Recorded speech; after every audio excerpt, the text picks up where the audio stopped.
All right, and we're sitting in the brand new 2014 Tundra, and right here it's a 1794 edition. I'm sure people are curious, what does that mean, 1794? 1794 is the year that the ranch where our factory was built. In Texas. In Texas. That's when the ranch was established. So it's kind of a tribute to that property and our proud heritage down in San Antonio. Now, is this the top of the line model? This is the top of the line.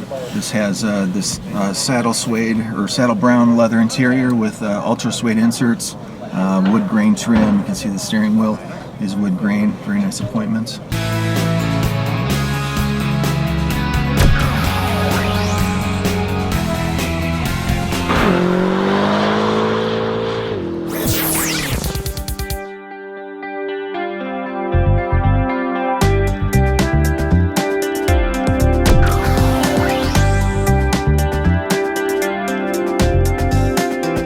So what's the price point? We don't have pricing yet Yeah. on our vehicles. We typically announce that closer to launch. I know this will be similar to the current Platinum grade, probably a little bit higher than that, which I think is around $48,000. All right, so tell me about the new Tundra. Obviously, we have new sheet metal. How have you improved it? Why is it better than the old Tundra? Yeah, we've done a lot of improvements. The truck was very proven, reliable, dependable, very safe vehicle. You know, if you look at the crash test ratings, JD Power Awards, those kind of things. But customers wanted more. So we gave a little bit better and bolder styling on the exterior, more chiseled appearance.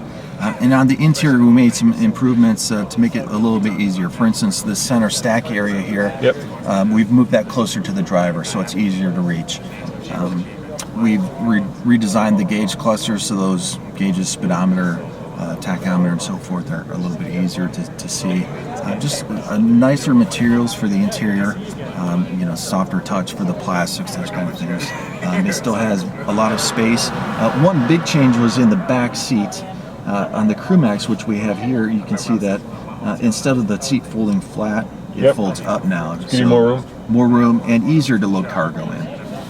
Now tell me about the engines. Those remain the same, right? Yes, they do. We have the 4-liter V6, a 4.6-liter V8, and the 5.7-liter V8, which again have been very proven reliable over the years. Most are mated with a 6-speed automatic transmission.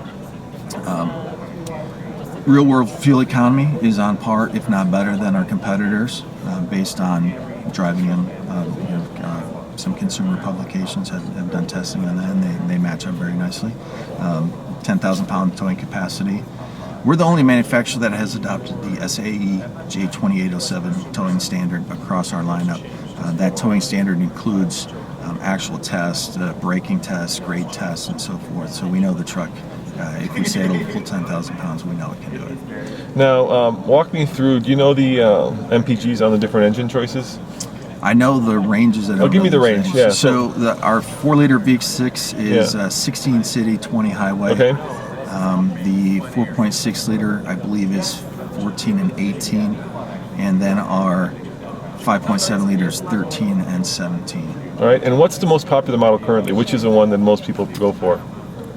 We like power. Yeah. So the 5.7 is the most popular choice, and from a cab configuration, either the CrewMax, which we're in here, or the double cab. So people like to have basically a family car that also is a pickup, or a pickup that's also a family car. Exactly, and we're seeing customers that had sport utilities. I mean, you've got 4 passengers, and you've got plenty of room for cargo. Plus, you can tow your boat or camper, or whatever the case may be. So, kind of walk me through the different models, starting at the bottom and going up to this one.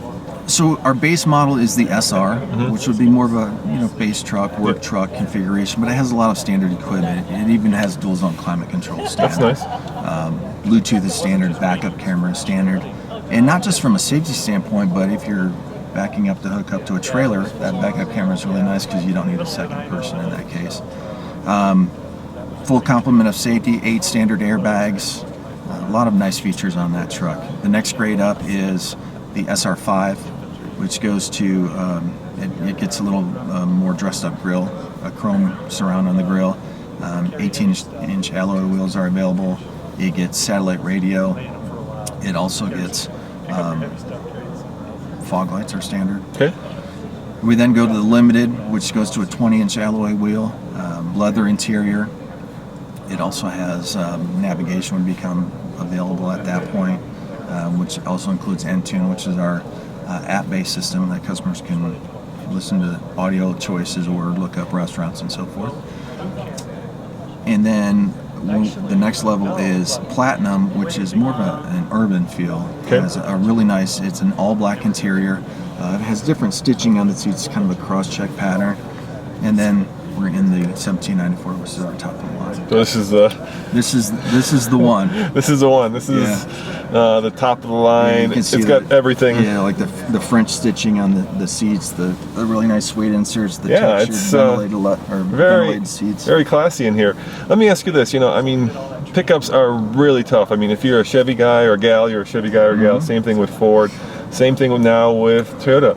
So how do you get conquest? I mean, how do you get, like, if you're a Ram guy or gal, how do you get them into a Tundra? That's been our challenge. Yeah. We're starting to see customers that are, they've driven that, and maybe it's a friend that got one, and they went on a road trip or worked with them and got to ride in it, and they say, it's not a bad truck. It's comfortable, has all the stuff I'm looking for, lots of power, good fuel economy, and they made that switch. Or do you go for people? I think this strategy that you have now seems to be aimed at getting people who would normally buy cars. That's why I asked you that question. Maybe it's so hard to get conquest sales that you can get guys or gals who normally get a car into a pickup truck because it's so much like a car now. I mean, you could be, if I close my eyes, and if we weren't up so high, right, you could be sitting in an Avalon potentially or a Camry. I mean, it's that nice. Yeah, we have seen, that's the beauty of our lineup. We're, full line. We've got a lot of different choices for our customers, and we do allow them to move up, depending on when their needs change.